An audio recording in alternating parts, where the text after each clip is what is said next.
Баршаңызға сәлем, қош келдіңіздер. Бұл Илдардың аудиоблогы. Білмеймін қанша уақыт өткен, мен соңғы рет аудиоблог шығарғалы, бірақ одан бері өте көп күшті жаңалықтар болды.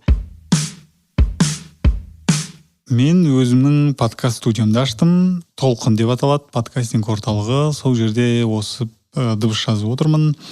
Ашылғанымыз кеше болса да біз офис ауыстырып үлгердік. Енді мынау жаңа офиста бірінші жазылып жатқан бірінші аудио жазба. Сондықтан артында бір шумдар естіліп тұрса айып етпеңіздер. Бүгінгі тақырып өте қызық тақырып. Мен соңғы кезде мына Иманбек Грэммиді алғалы бері өзіме қойып жүрген бір сұрақ.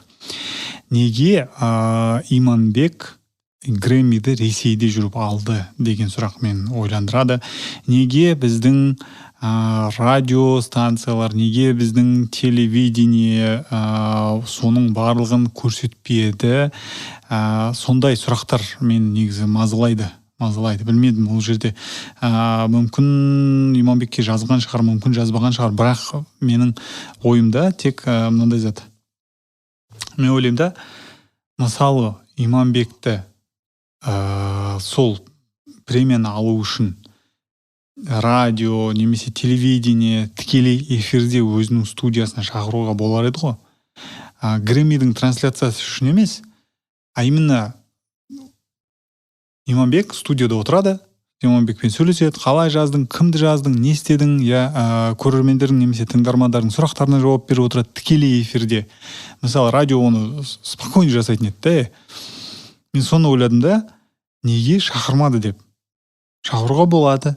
Иманбек ол мемлекеттен кетуге прям асық емес. Грэммиді алған соң да интервьюлерінде айтты, мен өзімнің Ақсу ауылыма барып, қайттан ары қарай жұмысымды сол жерде жалғастырамын. Әлі шетелге кету туралы ойланып жүрген жоқ. Мүмкін Алматыға немесе Астанаға ауысу мүмкін, бірақ әзірше мен өз ауылымда деп. Жалпы қарасаң, оның шетелге кету туралы немесе бір сондай бір амбиция, ондай ештеңке байқап тұрған жоқпыз. Соған қарағанда менің ойымша ол радиоға немесе телевидениеге келуге келісер еді, Ресейге кетпей-ақ, мысалы. Вот соны неге жасамаған деп менің, енді шынын айтсақ, кішкене қарным ашады сол жеріне. Неге жалпы біздің, мысалы, радионы алатын болсақ, радионың күші, менің ойымша, оның күші тікелей эфирінде. Неге сол тікелей эфирді радио қолданбайды? Неге радиода біз тек қана жаңа Тенгри, Закон, Нұр, сол сайттарға шығып кеткен жаңалықтарды алып соларды естіп отырамыз? Неге біз бір жаңалық шыққан кезде бірден радионы қосуға ұмтылмаймыз? Қазір радио өкінішке орай сондай бір фон болып қалған ғой, қазір қарап тұрсақ. Ол әрине дұрыс емес жағдай, менің ойымша ол түзелу керек. Менде бір папка бар. Мен радионың директоры болғанда не істеймін деген. Сол жерге мен салып қойдым мынандай бір жұмысты. Мысалы, Қазақстанның түкпір-түкпірінен парт-тайм жұмысқа, толық жұмыс емес, парт-тайм как фрилансер ретінде неше түрлі журналистер бар ғой, Қазақстан түкпір-түкпірінде. Солармен келісім шартқа отырып, тапсырыс бойынша солармен жұмыс жасауға болар еді. Мысалы, бір жаңалықты шығаруға біз саған 10 мың немесе 20 мың теңге береміз, тікелей эфирге шыққаныңа десе, меніңше журналистер келісер еді.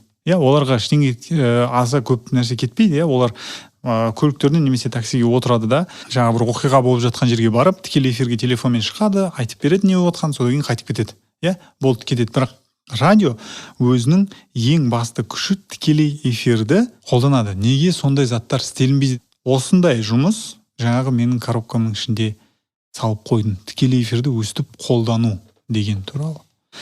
Тек қана жаңағы Иманбекте емес, көптеген нәрселер болып жатыр біздің мемлекетте. Өте жаңағы жеңіліп жатқан жар, спорт, мысалы сол жаңағы хоккей бар, футбол бар, көкпар болсын, қандай зат болмасын. Неге соларды баяғы Совет одағындағы кездегідей тікелей эфирде трансляция жасап комментировать етпейді мысалы? Неге футболды комментировать етпейді?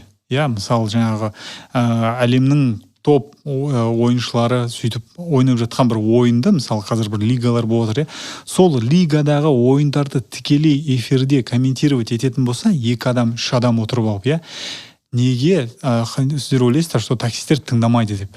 Мен ойлаймын, таксистер тыңдайды деп. Тек қана такси емес, жалпы жолда кетіп бара жатқан адамдар, футболға қызығатын адамдар тыңдайды ғой оны. Олардың бәрі телевизорде отырған жоқ. Олар не істейді қазір? Футбол тікелей эфирде болып жатқан кезде олар тыңдай алмайды, қарай алмайды, оны телевизор жоқ, өйткені көліктер немесе онлайн көреді, бірақ онлайн дұрыс көре алмайды да. Өйткені көбінесе онлайн жасайтын жаңағы комментаторлар не істейді? Олар тек репликамен айтып отырады, тебе алмай кетті, бүйте алмай кетті деп ше. Олар ойлайды, видеоны көріп отыр деп. Ал егер бұл радио болса, радиода диктор айтып отыратын еді. Мынау былай тепті, анау бүйтті, мынаған пас берді, аут болды, қазір пенальти деген сияқты олардың бәрін айтып отыратын еді. Меніңше бұл просто первый прям бетінде тұрған очевидный заттар сияқты. Осыны қолға алу керек, менің ойымша. Егер мен ала бертіп болашақта радиоға осындай директор болып немесе өзімнің радионды ашып жатсам, осы нәрсенің бәрі мен қолға аламын, міндетті түрде. Немесе қолға алуға тырысамын. Бұл жерде бір қызығы, мен ол жерде индустрияның ішінде болмағандықтан, ол адамдардың неге істемей жүргендерін шынын айтса біле алмадым әлі. Егер радио индустрияның адамдары осы аудиоблогты тыңдаған болса, жалпы егер пікірлеріңіз болса, кез келген әлеуметтік желіде, там Facebook, Instagramда мен парақшам ашық.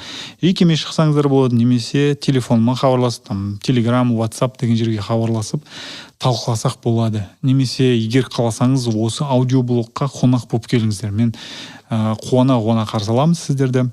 Жалпы бүгінге айтар осы жаңалықтар. Сіздер тыңдап өткен Илдардың аудиоблогы. Мақал бар ғой, сапожник без сапог деген, сондай болмасын деп, мына аудиоблогты енді қолға алдым. Осы жерде менің неше түрлі ойларым, идеяларым, солармен бөлісіп отырам. Сіздердің сұрақтарыңызға жауап берем. Жалпы аудиоблогты қолға қайтадан алдым.